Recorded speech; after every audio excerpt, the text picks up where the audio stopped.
नमस्कार दोस्तों, स्वागत है आपका स्टडी फॉर सिविल सर्विसेज में। वीडियो को पूरा देखिए। कोई भी आपका फीडबैक है, कोई सजेशन है, तुरंत वीडियो में कमेंट करके जरूर बताइए। अच्छा लगे तो वीडियो लाइक जरूर कर लीजिए और ऐसे वीडियो लगातार फ्री में पाने के लिए चैनल को तुरंत सब्सक्राइब कर लीजिए और बेल आइकन को जरूर टैप कर लीजिए ताकि आगे भी सारे वीडियो आपको मिलते रहे। यूट्यूब में फॉलो करते हैं तो प्लीज ये वाला फ्री टेलीग्राम चैनल जरूर ज्वाइन कर लीजिएगा। सारे नोटिफिकेशन, सारे अपडेट यहीं पे आते हैं, ध्यान रखिएगा। स्टडी फॉर सिविल सर्विसेज का कोई भी पेड ग्रुप अगर आपको ज्वाइन करना है तो सिर्फ 856480530969608606089453864455 यही नंबर है हमारे, सिर्फ जहां पे कॉल या व्हाट्सएप कर सकते हैं। इंस्टाग्राम पे हमारा पेज जरूर फॉलो कर लीजिएगा, स्टडी फॉर सिविल .सर्विसेज है। ट्विटर पे हमको जरूर फॉलो कर लीजिएगा, @study for civils है। सारे क्वेश्चन अटेम्प्ट करिए और स्कोर अपना तुरंत कमेंट करके बताइए। नमस्कार दोस्तों, स्वागत है आपका स्टडी फॉर सिविल सर्विसेज में। हरियाणा सिविल सर्विसेज के लिए हम जो वीडियो सीरीज देख रहे हैं एमसीक्यू क्वेश्चंस की, उसको कंटिन्यू करेंगे आज के फर्स्ट क्वेश्चन के साथ। जितने भी क्वेश्चंस हैं काफ़ी इंपॉर्टेंट है, प्लीज़ इसको आप देख लीजिएगा आखिर तक। तो पहला प्रश्न हमारे पास है कि अर्थशास्त्र में जीएनपी का पूर्ण रूप क्या है। ठीक है, तो बेसिकली जीएनपी क्या होता है? ग्रॉस नेशनल प्रोडक्ट, है ना। जैसे आप जीडीपी पढ़ते हैं ना, ग्रॉस डोमेस्टिक प्रोडक्ट, तो दोनों में देखिए डिफरेंस क्या होता है।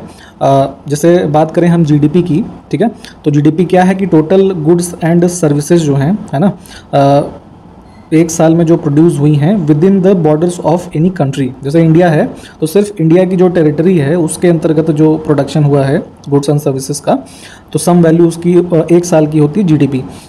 और वहीं अगर हम जीएनपी की बात करें, ग्रॉस नेशनल प्रोडक्ट, तो इसमें क्या होता है कि जो जीडीपी है वो तो कंसिस्ट होता ही है इसमें। इसके अलावा जो रेजिडेंट्स हैं इंडिया के, वो किसी दूसरे देश में हैं तो वहाँ पे भी जो वो इनकम जनरेट कर रहे हैं, that is also calculated in GNP. ठीक है, उसमें से जो मान लीजिए फॉरेन नेशनल्स हैं जो वर्किंग है इंडियन टेरिटरी में, उसको माइनस करके इसको कैलकुलेट किया था। ठीक है, थोड़ा डिटेल में भी इसको देख लीजिएगा। फिलहाल हम ऑप्शन ए को चुन के आगे बढ़ते हैं। नेक्स्ट क्वेश्चन हम देखेंगे कि TX2 लक्ष्य, ठीक है, 2022 तक दुनिया में जंगली, अब इनमें से कौन से जानवर जो हैं इनकी संख्या को दोगुना करने के लिए एक विश्वव्यापी प्रतिबद्धता है। ठीक है, तो TX2 गोल बेसिकली एक इनिशिएटिव है जिसमें कि जो हमारे नंबर ऑफ वाइल्ड टाइगर्स हैं उनकी जो संख्या है उसको डबल करना है। ठीक है, तो हम यहाँ से ऑप्शन ए को चुनेंगे। अगला देखेंगे कि मुगल सम्राट बाबर के बारे में निम्न में से कौन सा कथन गलत है हमारे पास। ठीक है, तो देखिए जो मुगल डायनेस्टी इंडिया में जिसने रूल किया, तो फर्स्ट मुगल जो बादशाह हुआ बाबर ही था। ठीक है, तो यहाँ पे तो खैर इंडिया में ये 1526 से जो है ये सब चीज़ें शुरू होती हैं, ठीक, मुगल डायनेस्टी। तो उससे पहले कि यहाँ पे देखिए कुछ स्टेटमेंट्स हमारे पास हैं कि उसने फरगना के राज सिंहासन पर विजय प्राप्त की थी। ठीक है, तो यहीं से जो है कुल मिला के इसका शासन एक तरीके से एज अ रूलर शुरू होता है। ठीक, और 1494 में उसने ये सिंहासन प्राप्त किया था और जब वो सिंहासन पर बैठा तो उसकी उम्र 18 वर्ष थी। ठीक है, तो ये स्टेटमेंट गलत है। वो उस टाइम पर ऑलमोस्ट जो है 12 ईयर्स का था। ठीक, तो इस वजह से ये गलत हो जाता है। बाकी वो पहला मुगल सम्राट था, ये बिल्कुल ठीक स्टेटमेंट है। तो थोड़ा डिटेल में भी पढ़िएगा। फिलहाल हम सी ऑप्शन को चुनते हैं। नेक्स्ट देखेंगे कि औपनिवेशिक भारत में अंग्रेजी शासन के विरुद्ध अपनी सक्रियता के लिए प्रसिद्ध एक प्रमुख पख्तून अहिंसक आंदोलन जिसका नाम था खुदाई खिदमतगार। ठीक है, तो इसके संस्थापक निम्न में से कौन थे? ठीक है, तो ब्रिटिशर्स के अगेंस्ट में जो है अलग अलग तरीके के मूवमेंट्स अलग अलग फ्रीडम फाइटर्स ने चलाए। ठीक है, तो उसी में जो ये अभी आप देखते हैं ना, ये वर्तमान पाकिस्तान का प्रोविंस, ठीक है, तो यहाँ का जो पख्तून एक तरीके से रीजन है, ठीक है, तो इससे संबंधित एक खुदाई खिदमतगार जो मूवमेंट है इधर स्टार्ट किया गया था खान अब्दुल गफ्फार खान जी के द्वारा। ठीक है, जिनको कि फ्रंटियर गांधी के नाम से भी जानते थे। ठीक, तो यहाँ पे हम ए ऑप्शन को चुनेंगे। अगला क्वेश्चन है कि चावल की उपज के लिए निम्न में से किस कंडीशन की हमें आवश्यकता होती है। ठीक है, तो जैसे अभी चावल की बुआई का ही सीज़न चल रहा है, तो क्या होता है इसमें कि ऐसे जो हमारा ये मोस्टली जुलाई और अगस्त सितंबर ये सब के जो मंथ्स होते हैं, है ना, तो इनमें जो है चावल की उपज जो है फलती फूलती है। ठीक, तो ये सब महीनों में कैसी कंडीशन होती है? टेम्परेचर हाई होता है ना, ह्यूमिडिटी हाई होती है क्योंकि ये मानसून का सीज़न है, और प्रेसिपिटेशन यानी कि वर्षा होती है क्योंकि उसको पानी की रिक्वायरमेंट हमारे चावल की फसल के लिए सबसे ज़्यादा होती है। ठीक है, तो these are the ideal conditions for the production of rice. तो इसको सी को चुनेंगे हम। अगला देखेंगे कि स्वचालित वाहन निर्वातक का सबसे विषालु धातु प्रदूषक इनमें से कौन सा है। ठीक है, तो देखिए व्हीकल जो एक तरीके से पोल्यूशन एमिट करते हैं, तो उसमें हम दिए हुए ऑप्शंस में देखेंगे तो सबसे ज़्यादा उनमें कंटेन करेगा यहाँ पे लेड, है ना, ये सबसे ज़्यादा जो पॉल्यूटेंट मेटल है, तो इसको चुनेंगे हम।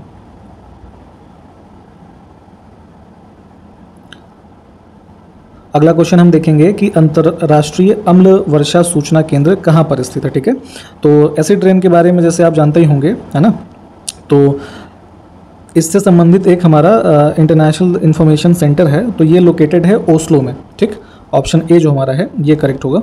यहाँ से इसको चुन लेते हैं। ठीक, तो ओस्लो क्या है, ये नॉर्वे की कैपिटल है, ये भी ध्यान रखिएगा। और एसिड रेन के बारे में आपने जैसे पढ़ा ही होगा कि ये किस वजह से होता है, जैसे तो इसमें एयर में जो है रिएक्शंस होते हैं किसके, सल्फर डाइऑक्साइड के और नाइट्रोजन ऑक्साइड के। ठीक है, तो इनको ध्यान रखिएगा, दो कंपाउंड जो है पूछे जाते हैं एग्जाम में आपसे। अगला देखिए, प्रकाश रासायनिक धूम कोहरे की रचना के लिए निम्न में से कौन सा एक आवश्यक नहीं है। ठीक है, तो फोटोकेमिकल स्मॉग जो एक तरीके से फॉर्मेशन होता है इस पॉल्यूटेंट का, तो इसमें क्या होता है, nitrogen oxide, carbon monoxide, sunlight, ozone, है ना, ये सब चीज़ें जो है फोटोकेमिकल स्मॉग को कॉन्स्टिट्यूट करती हैं। ऑक्सीजन यहाँ पे नहीं होगा। ठीक है, तो हम ए को चुनेंगे।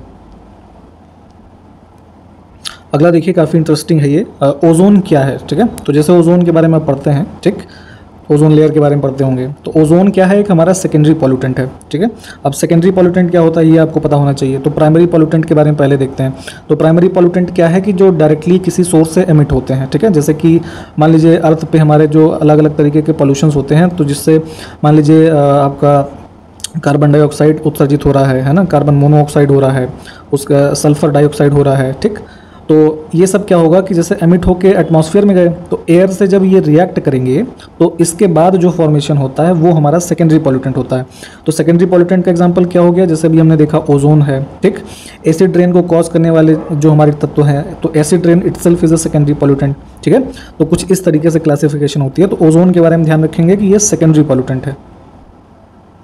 अब यहाँ पे पूछा जा रहा है कि रक्त कैंसर किस औद्योगिक रसायन से होता है। ठीक है, तो इंडस्ट्रियल केमिकल पॉल्यूटेंट कह लीजिए। ठीक है, जो कॉज करता है ब्लड कैंसर को, दैट इज बेंजीन, है ना, ऑप्शन ए। भगवान महावीर ने अपने उपदेश किस भाषा में दिए थे। ठीक है, तो महावीर स्वामी जी के बारे में कहा जा रहा है, तो इन्होंने अपने जो मैक्सिमम सरमन्स दिए हैं दैट इज इन प्राकृत, है ना, ऑप्शन ए करेक्ट होगा।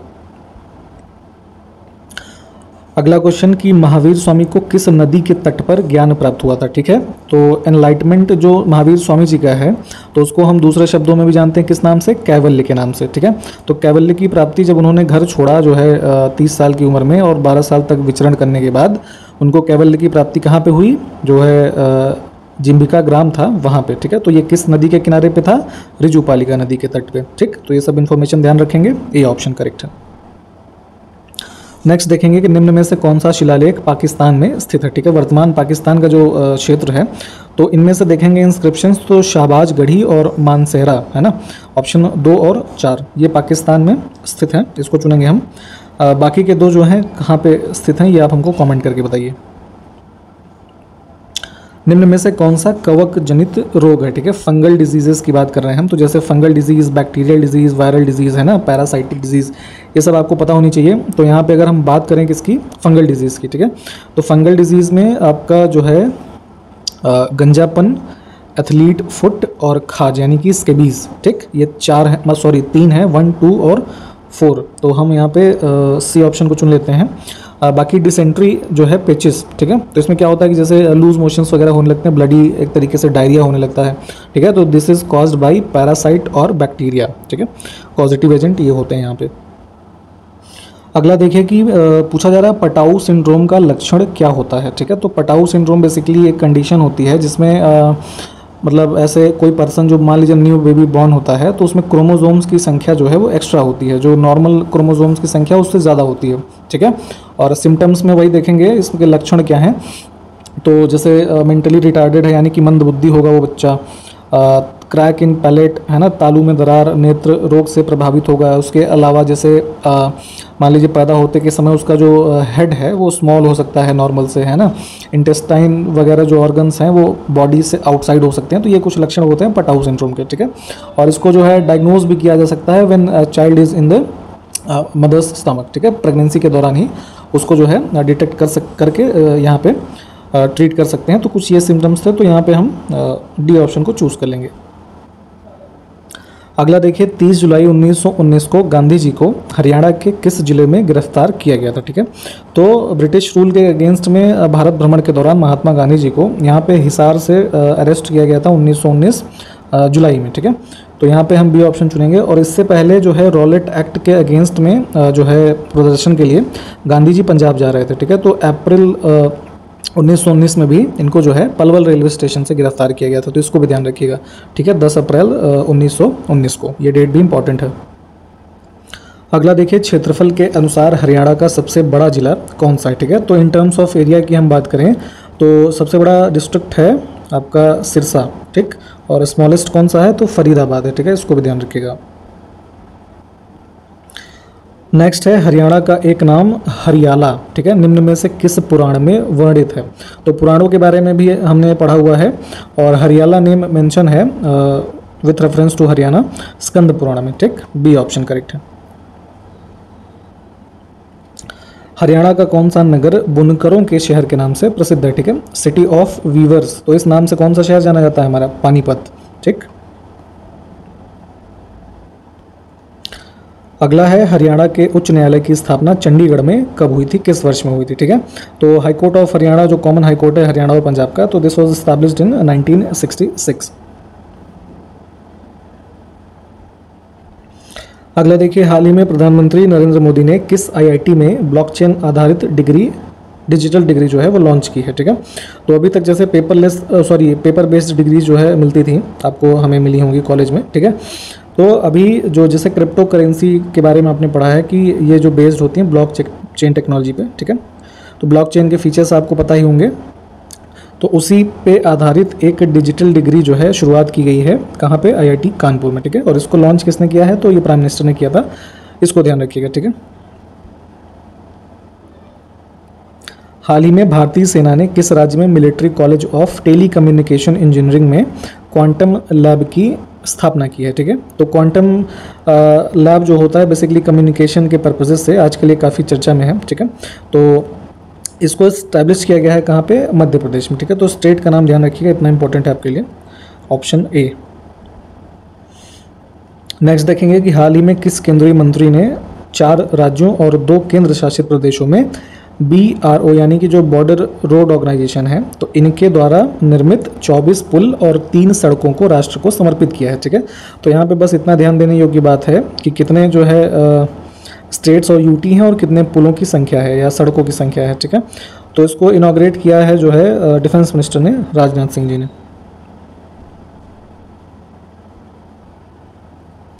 अगला देखिए, थर्मोस्टेट का प्रयोजन क्या होता है, ठीक है। तो यहाँ पे दिए हुए ऑप्शंस में देखेंगे कि तापमान को स्थिर रखना है, ठीक है। यहाँ पे बी ऑप्शन जो है ये करेक्ट हो जाएगा। बेसिकली क्या होता है कि एक ये डिवाइस है जो डिटेक्ट करता है टेम्परेचर चेंज को, उस स्थिति में मान लीजिए कोई इनक्लोज्ड प्लेस है ना, एक बंद स्थान है जहाँ पे टेम्परेचर को मान लीजिए एक नियत टेम्परेचर पे रखना है, ठीक है। तो उस पर अगर मान लीजिए कुछ टेम्परेचर वेरिएशन होता है तो उसको डिटेक्ट करके उस टेम्परेचर को मेंटेन करता है, ठीक है, कांस्टेंट रखता है। तो थर्मोस्टेट इसी के रूप में जाना जाता है। निम्न में से ऊष्मा का सर्वोत्तम एवं निकृष्टतम चालक क्रमशः कौन से हैं, ठीक है। तो देखिए, बेस्ट कंडक्टर और वर्स्ट कंडक्टर की हम बात करते हैं, ठीक। तो सुचालक के रूप में हम जानते हैं किसको, सिल्वर को, है ना। और बैड कंडक्टर कौन सा हो जाएगा, सीसा यानी कि लेड। तो ए ऑप्शन को चुनेंगे। विश्व बैंक की रिपोर्ट जो 2021 की है, इसके अनुसार विदेशों से धन प्राप्त करने वाला शीर्ष देश कौन सा है, ठीक है। तो जो रेमिटेंसेस भेजे जाते हैं किसी देश में, है ना, वहाँ के रेजिडेंट्स के द्वारा जो दूसरे देशों में कार्य कर रहे हैं, ठीक। तो ऐसे देशों की जो सूची है वर्ल्ड बैंक की, उसमें भारत जो है ये फर्स्ट पोजीशन पे है।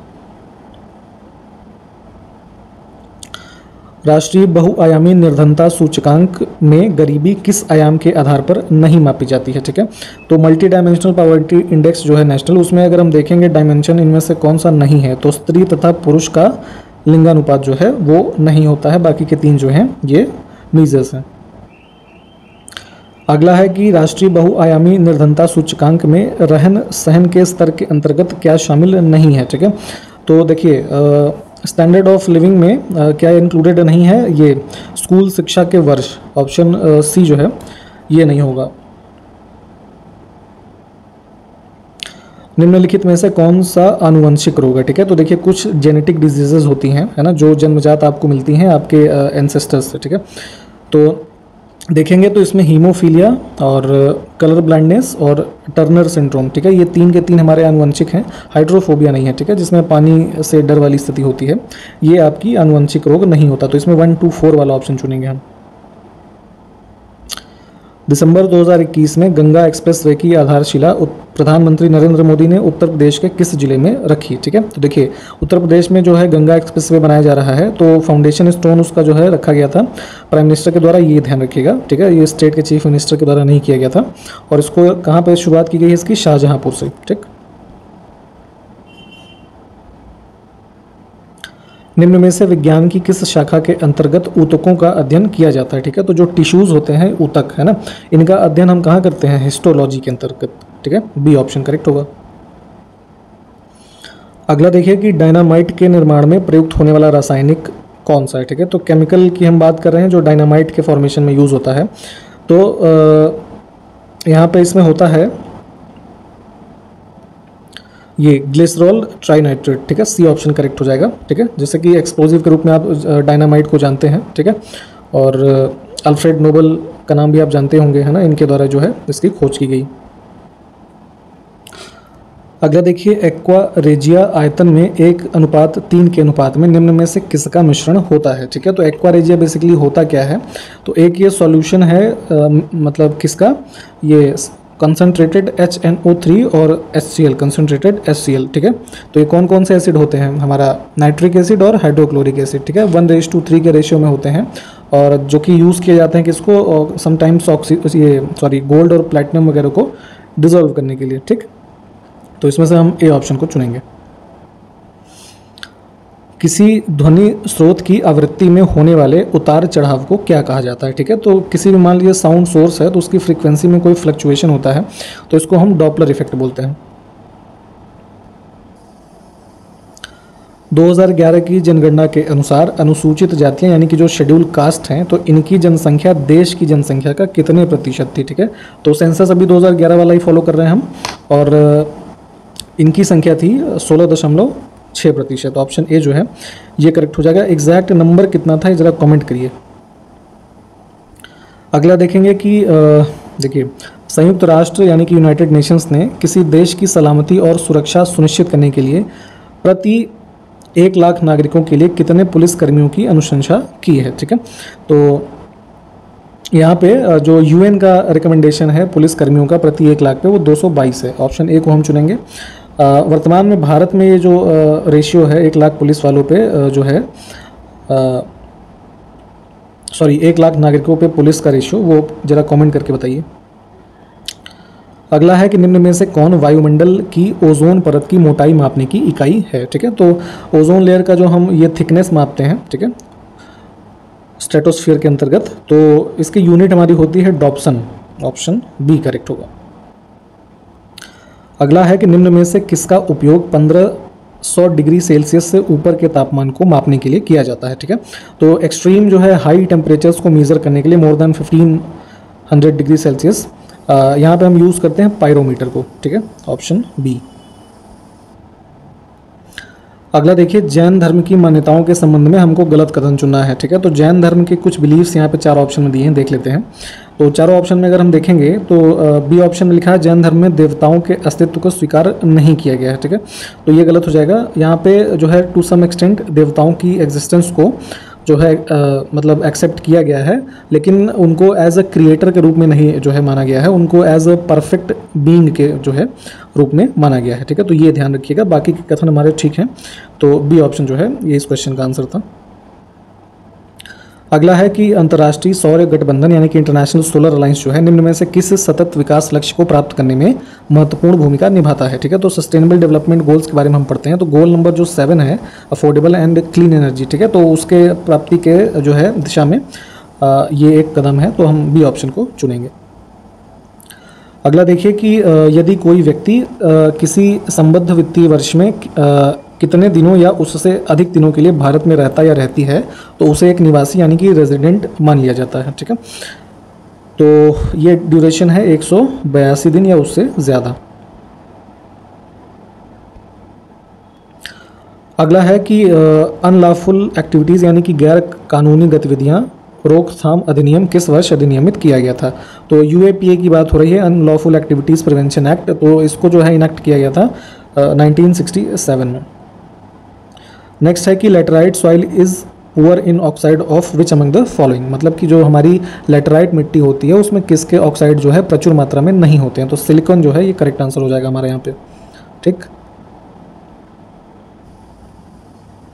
निम्न में से किस एक के वर्षा के पानी में घुलने से वर्षा का पानी अम्लीय हो जाता है? ठीक है, तो एसिड रेन के बारे में हमने पहले ही बता दिया आपको कि उसमें सल्फर और नाइट्रोजन के जो ऑक्साइड्स हैं इनके डिजॉल्व होने के कारण एसिड रेन कॉज होती है। ठीक है, तो यहाँ पे सूटेबल ऑप्शन हमारा ए जो है ये है।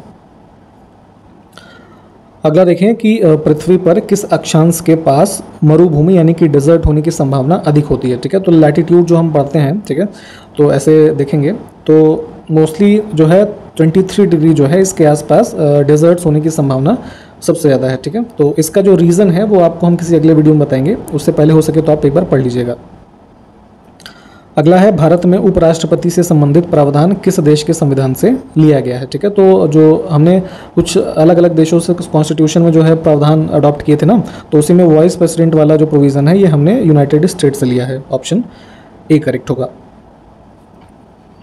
अगला देखेंगे कि यदि भारत के राष्ट्रपति का पद रिक्त हो जाए और कोई उपराष्ट्रपति भी उस समय न हो, ठीक है, तब निम्न में से कौन कार्यवाहक राष्ट्रपति होगा? ठीक, तो मान लीजिए कि प्रेसिडेंट का पद वैकेंट हो जाता है, जैसे अभी भी देखिए कि प्रेसिडेंट का इलेक्शन होने वाला है ना, तो मान लीजिए कि प्रेसिडेंट की पोस्ट पे कोई नहीं है और उसी समय वाइस प्रेसिडेंट भी नहीं है, या मान लीजिए वो अपने ड्यूटीज़ को परफॉर्म कर पाने में अनेबल हैं, तो उस स्थिति में जो चीफ जस्टिस ऑफ इंडिया हैं, सुप्रीम कोर्ट के चीफ जस्टिस, ठीक है, वो प्रेसिडेंट का पद जो है वो धारण करेंगे। अगर मान लीजिए किसी कारणवश चीफ जस्टिस भी नहीं है, तो जो उस समय सुप्रीम कोर्ट के सीनियर मोस्ट जज होंगे, ठीक है, वो इस पद को धारण करेंगे। तो यहाँ से किसको हम चुनेंगे? Option D. चलिए आज का अंतिम प्रश्न हम देख लेंगे कि भारतीय संविधान के किस अनुच्छेद के अंतर्गत भारत सरकार का दायित्व है कि वह बाह्य आक्रमण एवं आंतरिक अशांति से राज्यों की रक्षा करें? ठीक है, तो अगर हम अनुच्छेद 355 पढ़ेंगे, ठीक है, तो उसमें यही क्लियरली लिखा हुआ है कि जैसे एक्सटर्नल एग्रेशन भी एक मतलब या इंटरनल डिस्टर्बेंस एक ग्राउंड होता है ना नेशनल इमरजेंसी इम्पोज करने का। ठीक है, तो इन सब प्रोविज़न से देश को रक्षा करने का जो दायित्व है किसका है? केंद्र सरकार का, यानी कि यूनियन गवर्नमेंट का। ठीक, तो ये हम अनुच्छेद 355 में हमें मिलता है। ठीक है, तो एक बार इसको जो है डिटेल में भी थोड़ा पढ़ लीजिएगा। फिलहाल हम बी ऑप्शन को चुन लेंगे और इसी प्रश्न के साथ वीडियो को भी समाप्त करेंगे। अगले वीडियो में मिलते हैं आपसे। नमस्कार, जय हिंद।